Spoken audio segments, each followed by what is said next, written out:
विनायकं गुरुं नौमि साखरे नाम विश्रुतं येषां चरणसान्निध्यात् जीवा मुक्ता भवन्ति। साखरे वंशविख्यातं ज्ञानदानपरायणं विनायकं गुरुं वन्दे भवबन्धविमुक्तये। ज्ञानप्रतापविलसद्वचनामृतं च अद्वैतभावपटुता हितबुद्धिरस्य ज्ञानेश्वरस्तु भगवान् अवतीर्णैव श्रीरंगनाथ गुरुराज नमोस्तु तुभ्यं। वेदांत केसरी रंगनाथ महाराज परभणीकर यांच्या 59व्या जयंतीनिमित्त पुण्यतिथीनिमित्त हा जो ज्ञानयज्ञ सोहळा चालू आहे, हस्तामलक शांतीब्रह्म एकनाथ महाराज या ग्रंथामध्ये 9व्या श्लोकाला आरंभ करतात। हस्तामलक बाळ शंकराचार्यांना सांगतात, सनित्योपलब्धी स्वरूपोऽहमात्मा, सनित्योपलब्धी स्वरूपोऽहमात्मा। म्हणजे मी नित्य उपलब्ध असा आत्मा आहे, सगळ्या बुद्धीचा प्रकाशक आहे। बाळ हस्तामलकाचे हे उद्गार, ज्ञानयुक्त उद्गार ऐकल्यानंतर आचार्यांना परमानंद झाला आणि बाळाने एक शंका केली स्वतः की जेव्हा एका रथावर एकच सारथी राहतो, तर मग एकच सारथी एकाच वेळी अनेक रथांचा चालक कसा होऊ शकतो? कारण रथ एक असल्यावर चालक सारथी एक, मग अनेक सारथी असल्यानंतर, अनेक रथ असल्यानंतर एकच सारथी कसा चालक होऊ शकेल? त्याला कसा चालवेल तो लगाम? तर त्याचप्रमाणे असे म्हणतो की एक आत्माच सर्व बुद्धींचा प्रकाशक किंवा प्रेरक आहे। एक आत्माच सगळ्या बुद्धीचा। या विश्वामध्ये जितके बुद्धिधारी जीव आहेत त्या सगळ्यांचा चालक कोण आहे? आत्मा आहे। हे योग्य वाटत नाही।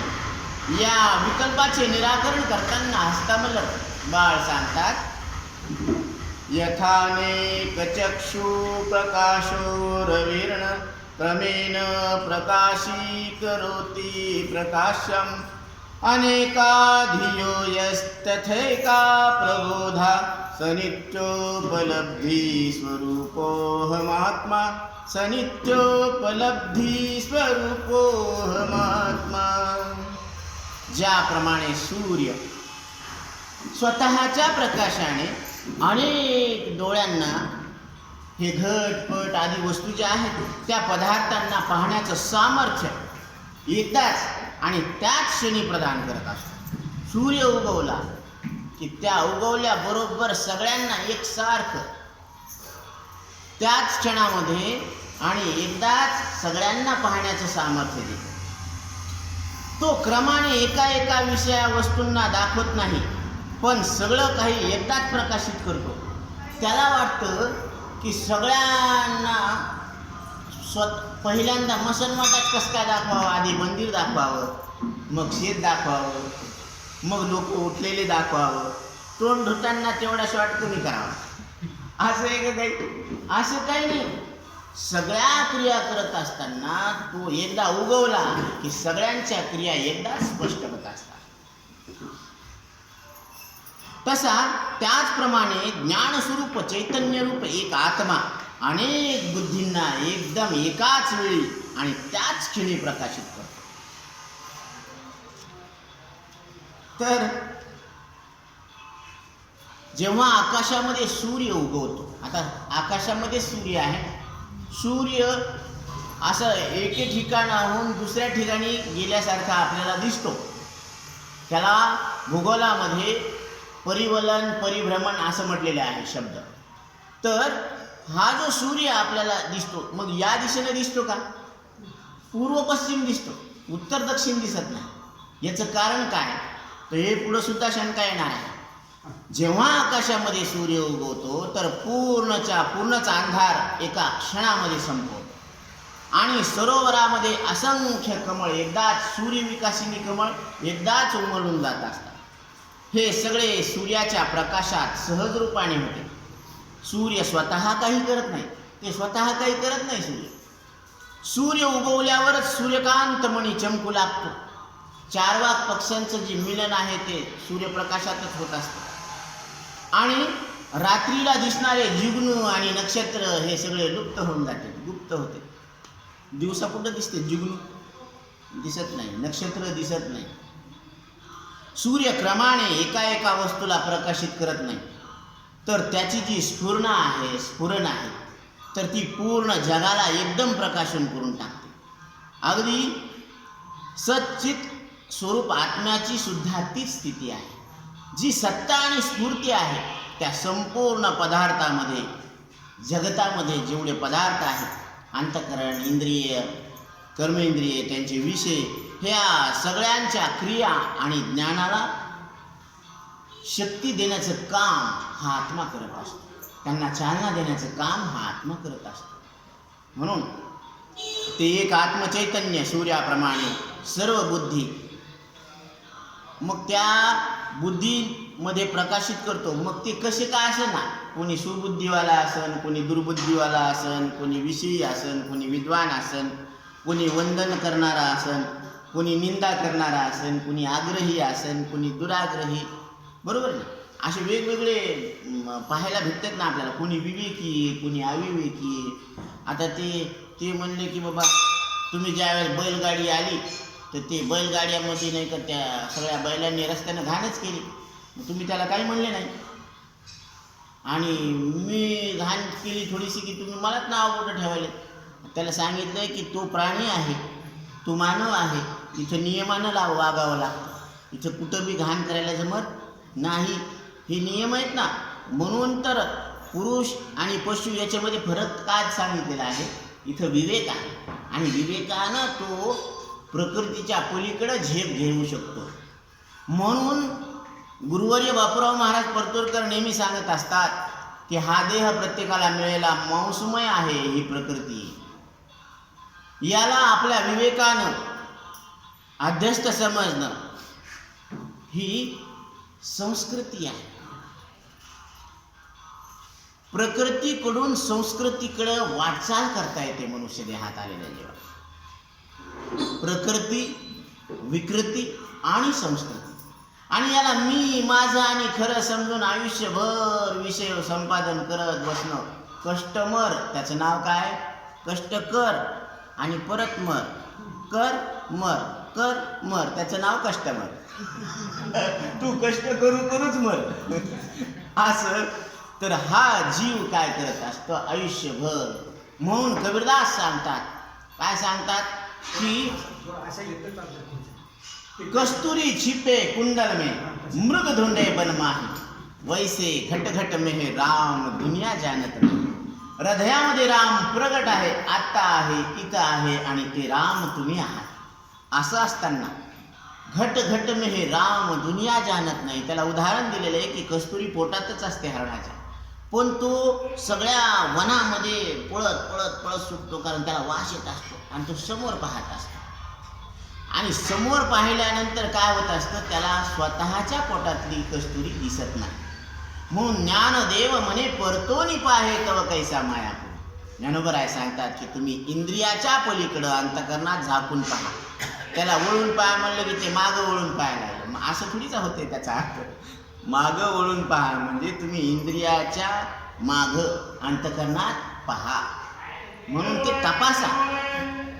तर हे सगळे मग कुणी कुबुद्धी आहे, कुणी विवेकी विरक्त आहे, कुणी विषयी आहे असे, परंतु समान रूप व सहज रूपाने या बुद्धीनं प्रकाशित करत असतो आणि द्रष्टाभावाने अलिप्त राहतो.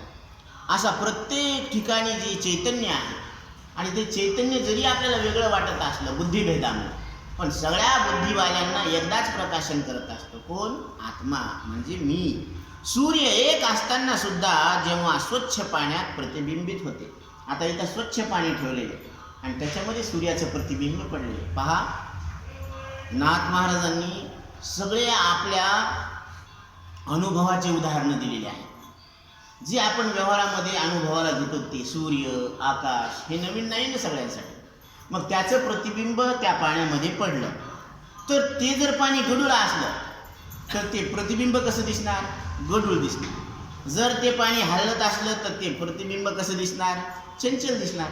आणि ते पाणी जर स्थिर असलं तर प्रतिबिंब सुद्धा कसं दिसणार? स्थिर दिसणार. आता गंमत पहा, परंतु वास्तविक तो या सगळ्याहून वेगळा सदैव निर्लिप्त व निर्विकार राहतो.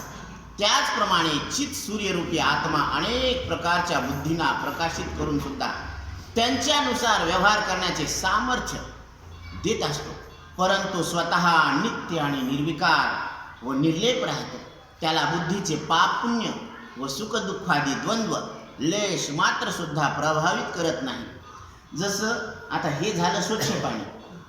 आता समजा आपण जेवण केलेले सगळ्यांचे आणि त्या सगळ्यांच्या जेवण केलेलं उष्ट पाणी एका पात्रात टाकलं आणि त्या पात्रामध्ये आता सूर्यबिंब पडलं. आता बघा गंमत हा, तर याच्यामध्ये किती प्रकारचे रस आहेत? षड्रस आहेत, 6 प्रकारचे. आंबट, गोड, तिखट, कडू, तुरट, हे सगळे रस त्याच्यामध्ये ओतलेले आहेत आणि त्या उष्ट्या पाण्यामध्ये सूर्याचे प्रतिबिंब पडलेले आहे. पण आता ते सूर्य उन्हाळ्याचे दिवस आहेत कडक आणि त्या उन्हाळ्याच्या कडक सूर्याच्या किरणांनी ते पाणी वाळून बी गेलं. मग सूर्याच्या बाबतीत तिथं पाहिलं तर त्या पाण्याला किंवा त्या सूर्याला ते रस चाकता आले का? किंवा त्या रसाचा त्याच्यावर काही परिणाम झाला का? हे आंबट आहे, हे तुरट आहे, हे कडू आहे, हे गोडच आहे, असं काहीच नाही ना. तिकडून काहीच तक्रार नाही. परंतु तरी सुद्धा सूर्याला रसपानाचा डाग लागत नाही. त्या रसाचा डाग त्याला लागतो का? नाही लागत.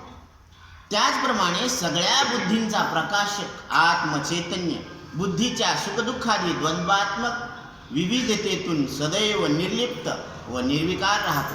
तो द्वंद्वाचा करता भोगता कधी बनत नाही. तो सगळ्याला प्रकाशन करतो आणि सगळ्याहून वेगळा राहतो. तर तो स्वतः आनंदरूप आणि परिपूर्ण आहे. आरशावर घाण डाग लागल्यावर ते प्रतिबिंबावर पडलेले सुद्धा दिसतात.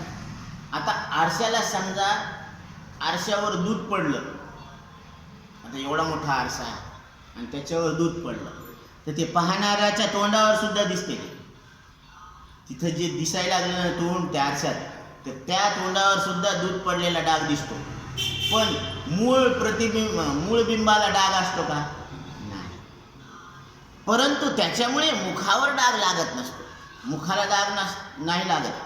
आरशाची मलिनता आरशाच्या उपाधीने युक्त प्रतिबिंबाला प्रभावित करते, मुखाला नाही. कारण हे सगळं तिकडं दिसायला आरशातल्या मुखावर, इकडं काहीच नाही. मग काय करायचं? आरसा स्वच्छ करायचा म्हणजे तो डाग निघून जातो. मग पहा त्याच्यामध्ये दिसणारे जे प्रतिबिंब आहे ते डाग रहित आहे. बरोबर आहे? इथपर्यंत समजून घ्या. तर प्रतिबिंबावर परिलक्षित होणारी धूळ दूर करण्यासाठी आरशाला साफ करावं लागते, मुखाला नाही.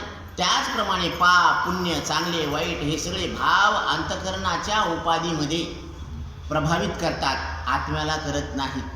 कारण आत्मा आपण अंतःकरणाहून वेगळेच आहोत, कधीही केव्हाही कुठेही कोणी. तर पापाभिमानाने अधोगती होते आणि पुण्याच्या अभिमानाने स्वर्गाची प्राप्ती होते आणि निराभिमानाने मुक्ती मिळत असते. मग आपल्याला काय करायचं? मुक्ती वरायची. तुका म्हणे मुक्ती परिणली नवरी, आता दिवसचारी खेळीमेळी. मग आपले दिवस खेळीमेळीनं चाललेत का टेन्शनमध्ये चाललेत? सगळे कोणी कोणाला बोलत नाही, हसत नाही. हसायला पाहिजे का नाही? बरं हसू लागले तर ते म्हणते का म्हणूनच हसले. काय सांगावं का? आता हसणं सुद्धा विकत घ्यावं काय? अहो रामदेव बाबा सांगतात की हास्यासन एक वेळेस दिवसातून हास्यासन करायलाच पाहिजे. कारण 4 मिले तो 64 किले.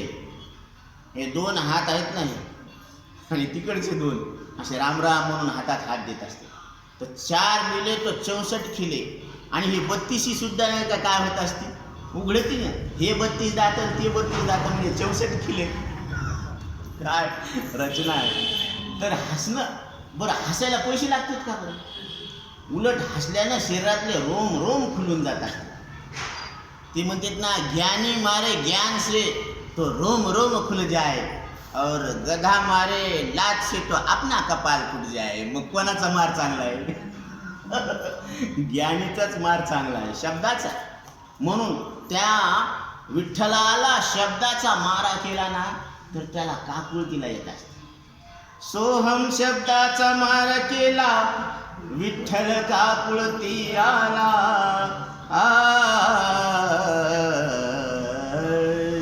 धरिला पंढरीचा चोर, धरिला पंढरीचा चोर. या पंढरपुरातल्या चोराला जर धरायचं असलं तर कशानं धरायचं? सोहम शब्दाचा मारा करावा. कारण सोहम हा सृष्टीतला बीज मंत्र आहे. प्रत्येक श्वासातून असा ध्वनी येत असतो. तुम्ही अजून पहा, सो श्वास घेत असताना सो आवाज येत असतो आणि श्वास सोडत असताना हम. तुम्ही प्रयोग करून पहा.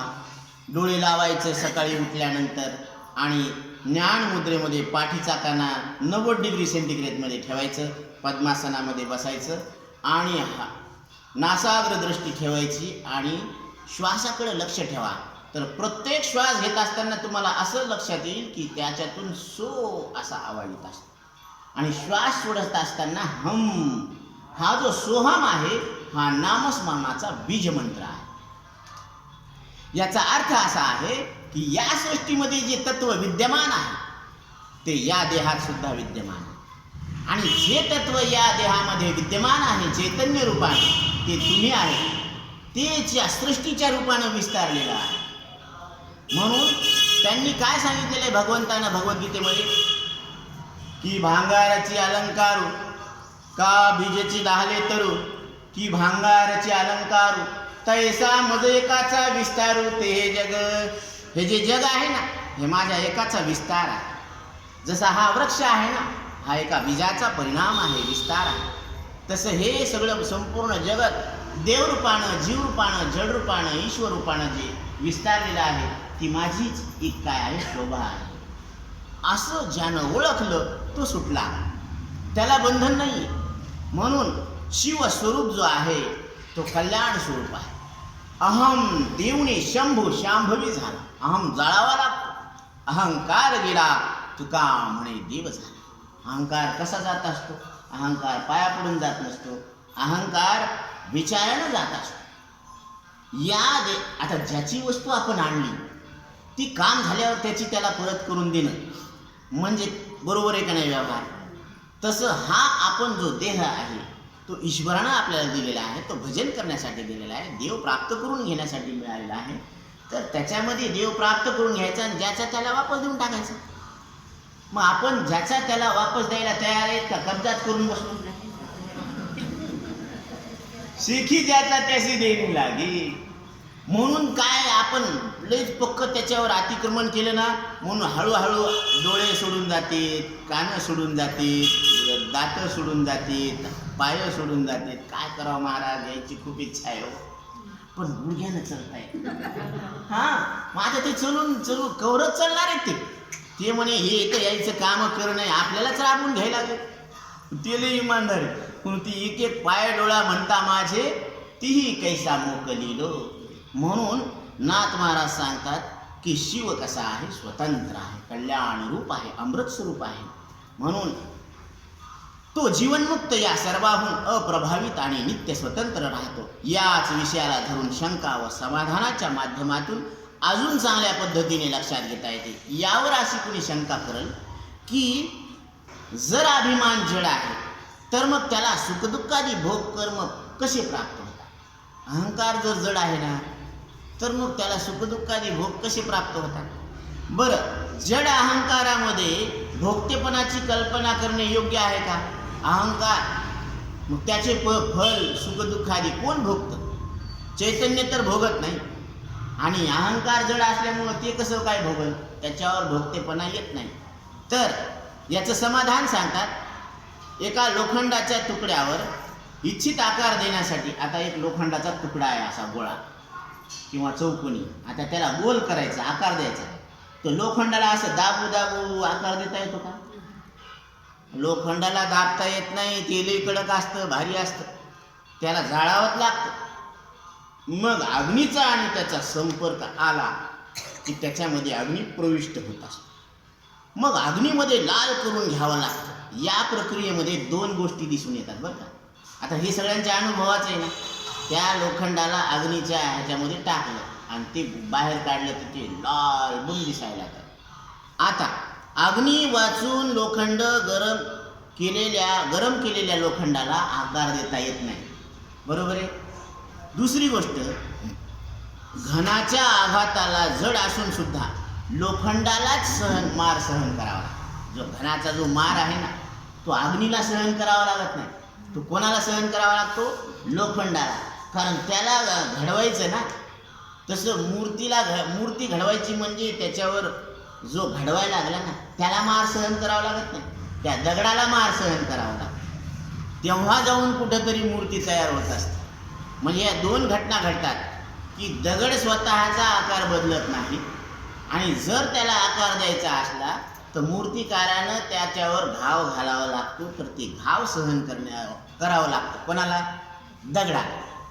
तसं इथं नाथ महाराज सांगतात, अगदी बरोबर त्याचप्रमाणे आत्मचैतन्य वाचून जड इंद्रिय सक्रिय होत नाही. आत्म्या वाचून म्हणजे हात स्वतः काही करत नाही, पाय स्वतः चलत नसते.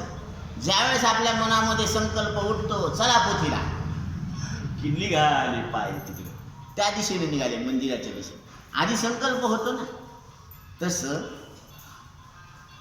मग चित्त सत्तेने म्हणजे आपल्या सत्तेने युक्त झाल्यावर अभिमान जड असताना सुद्धा पाप पुण्य रूपी कर्मामध्ये प्रवृत्त होत असते आणि सुखदुःख भोगत असते. अग्नीसारखे आत्मचैतन्याला सुखदुःखाधिकाचे भोगते पण लागत नाही.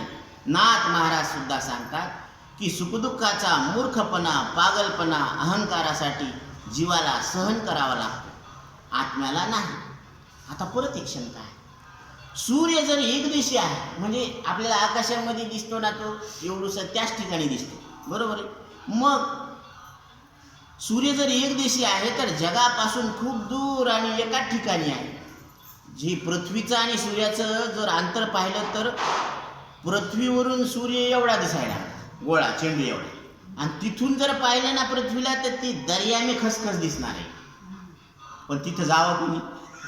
ती अग्नीचा गोळा आहे, ते तिथं जाता येत नाही. इथूनच अनुमान करायचं असतं.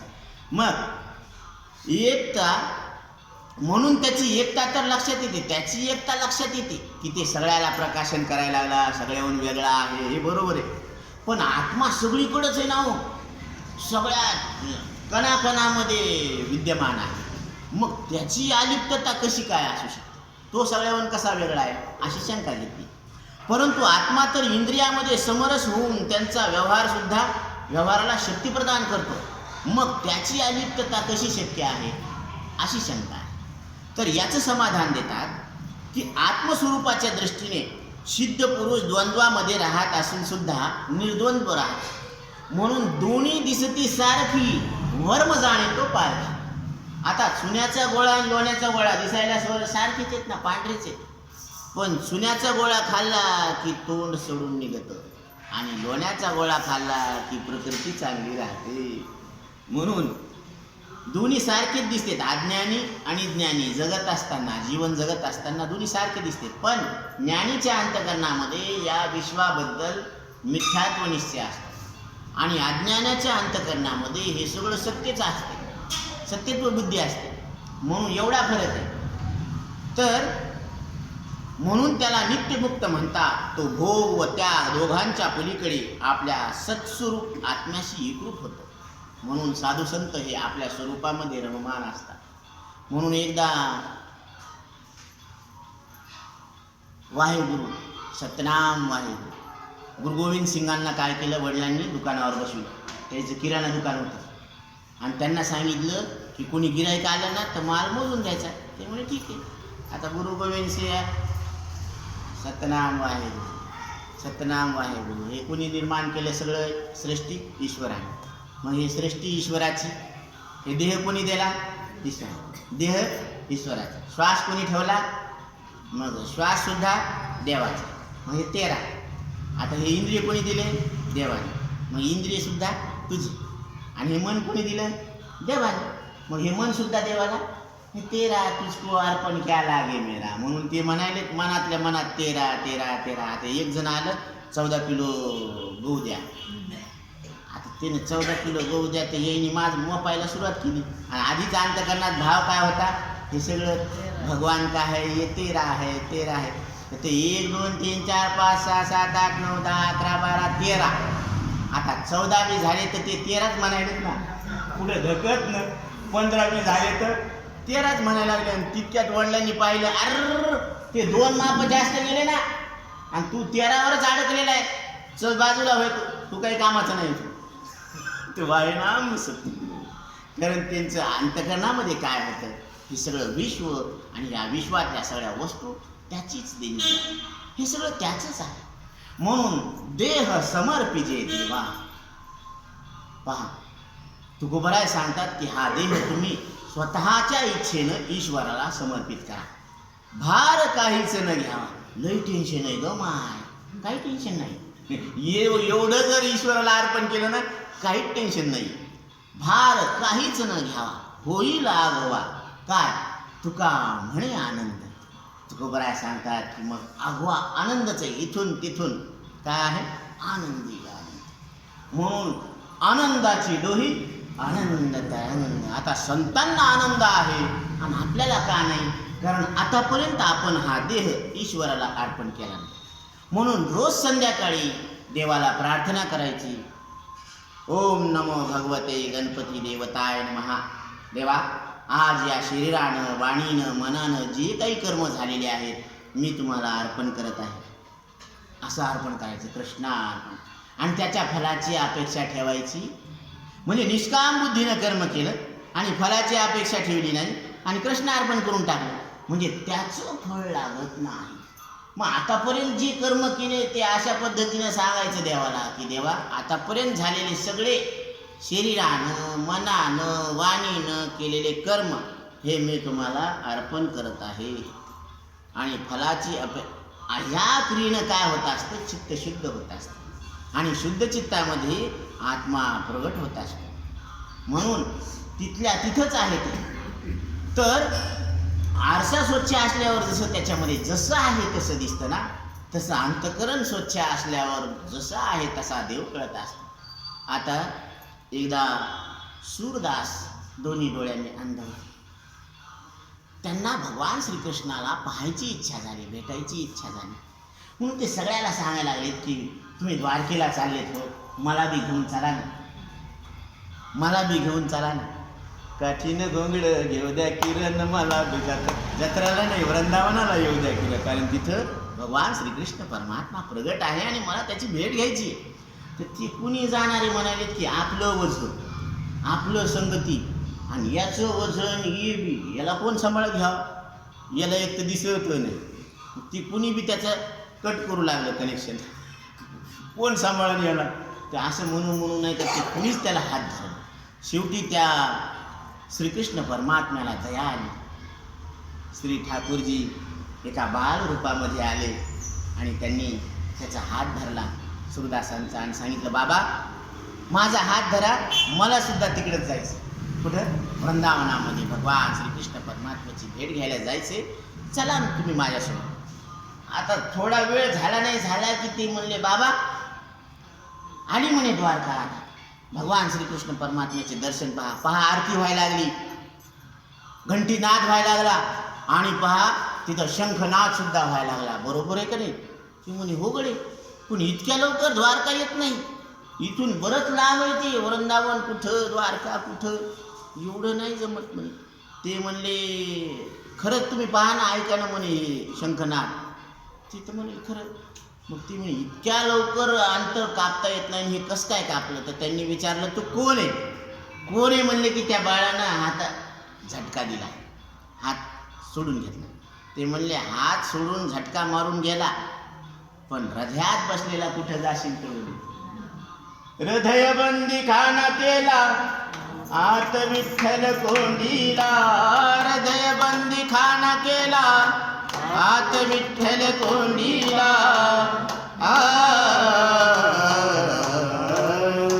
धरीला पंढरीचा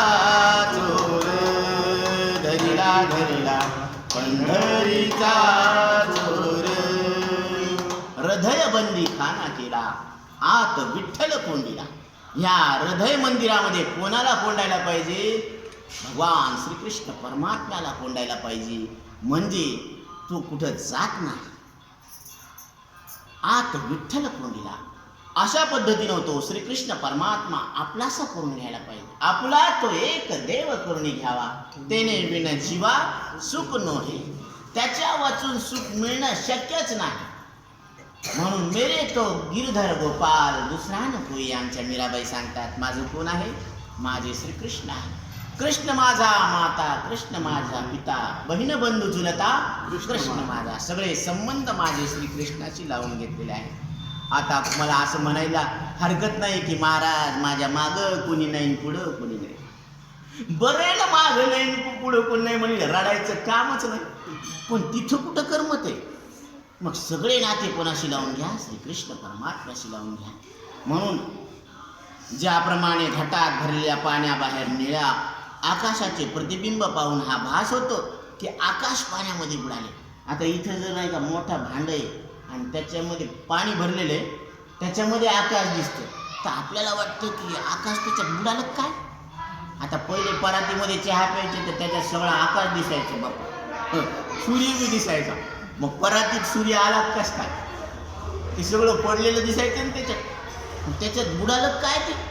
ते बुडालं नाही, तसा भास होतो तसं. परंतु वास्तविक पाहता आकाश पाण्याहून पूर्णतः अलिप्त राहते. आकाश कसे? ते भिजलं का? नाही. मग त्याच्यात निळा रंग पडल्यासारखा वाटतो. मग पाणी निळं झालं का? नाही. इकडं पाणी निळं झालं नाही, तू वरी पाहावं तर आकाश भिजलं नाही. मग ही जे दिसायला लागलं ते काय? भास आहे. तसं सुखदुःखादी वृत्तीमध्ये अंतकरण उपाधीने युक्त समरस झाल्यासारखा चैतन्य आत्मा दिसतो. आत्मा कसा दिसतो? अंतकरण उपाधीमुळं सुखदुःखी दिसतो पण नसतो. कारण सुखाचा आणि दुःखाचा त्याच्यावर प्रभाव होत नाही. कारण घटक्यात सुख येते आणि घटकात दुःख येते. मग आपण सुखी का दुःखी? सुखी नाही दुःखी नाही. सुखाला आणि दुःखाला जाणून आपण सुखदुःखाहून कसे आहोत? वेगळे आहोत. सुखदुःखा वेगळा असे ठाव हा निराळा. म्हणून सुख आणि दुःख हे येणारे आणि जाणारे आहेत.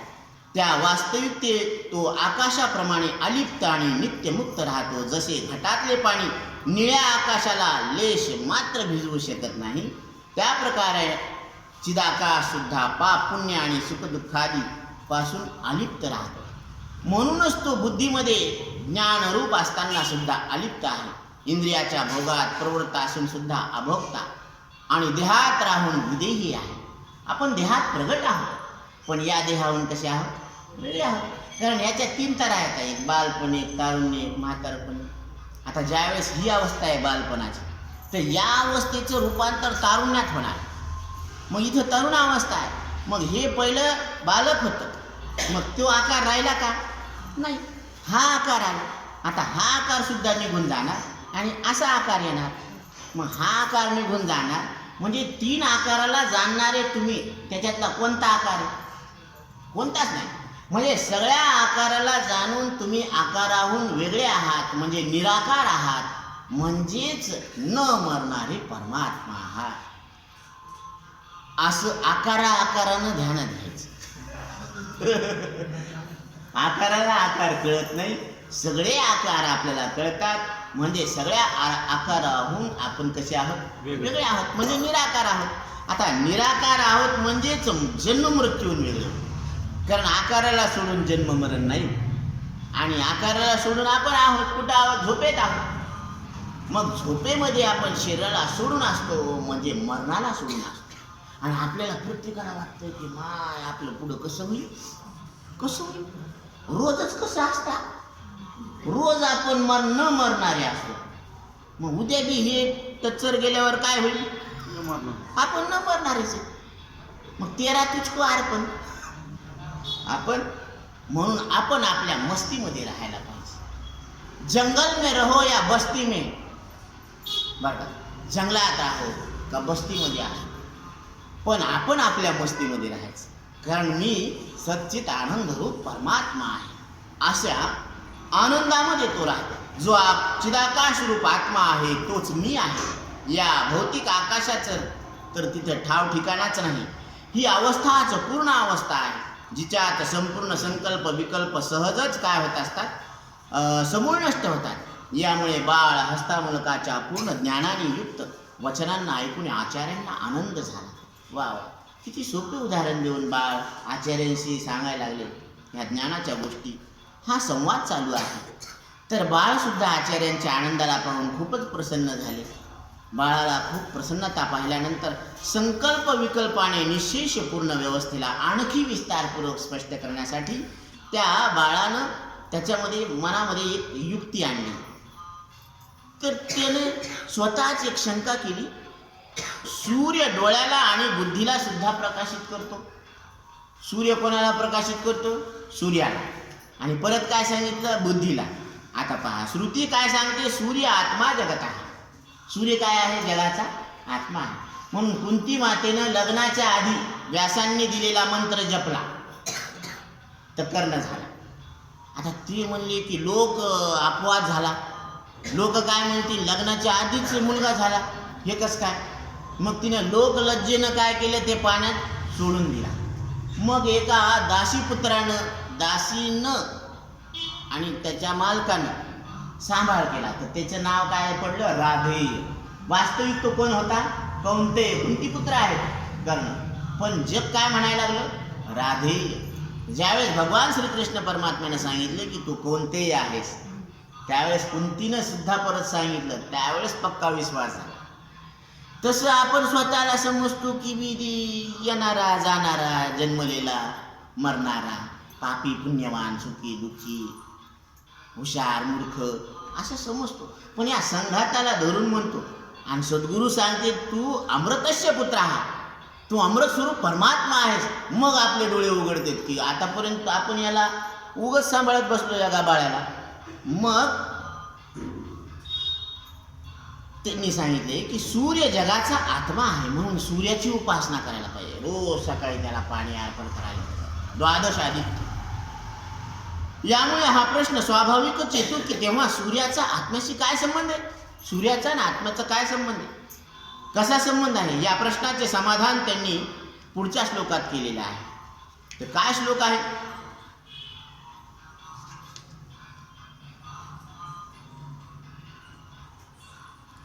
विवस्वत् प्रभातं यथा रूपमक्षं प्रगण्णाति नाभातमेवं विवस्वात् यदाभात आभासयत्यक्षमेका स नित्योपलब्धि स्वरूपोऽहमात्मा स नित्योपलब्धि स्वरूपोऽहमात्मा.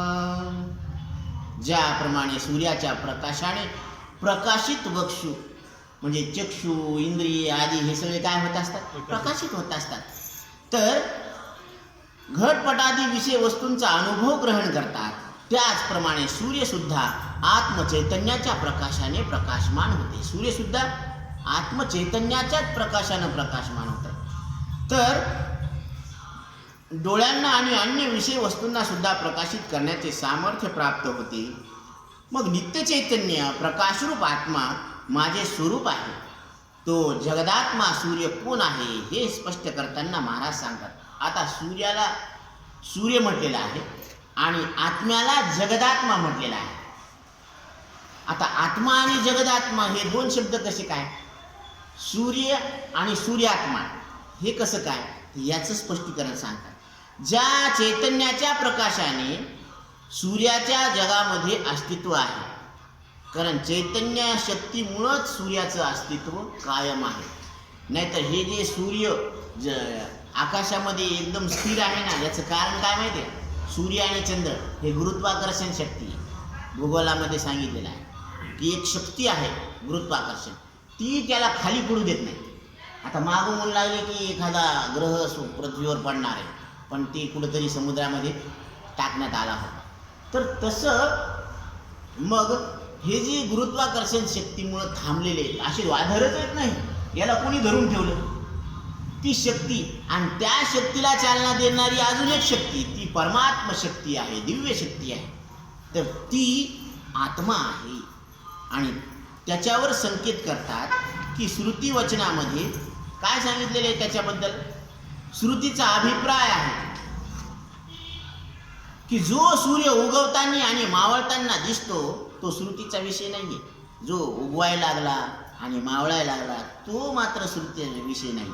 मग कोण? जो उदय अस्त रहित आहे, नित्य चैतन्य स्वरूप आहे आणि सूर्याच्या गतीची सुद्धा तो गती आहे.